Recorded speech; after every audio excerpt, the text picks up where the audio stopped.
Next repair, gonna be rolling to, I want to say from Plano to Arlington.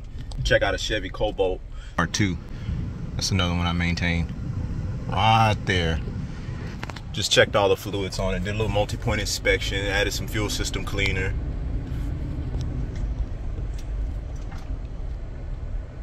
Next one, we out here in Arlington.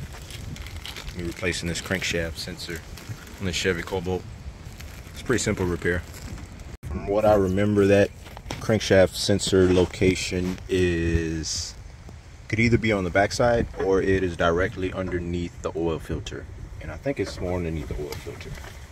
It's kind of ducked off. Should be an 8mm bolt that holds it in.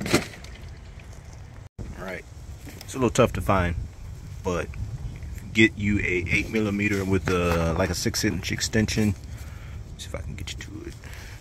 It's directly underneath it, underneath the oil filter.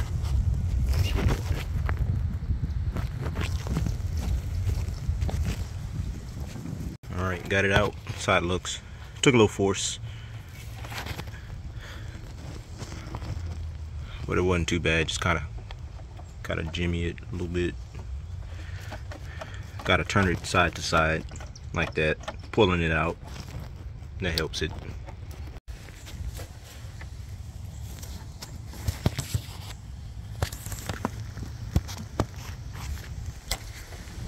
Alright, and we good to go on that one. On to the next. That's me filling up from 4 today.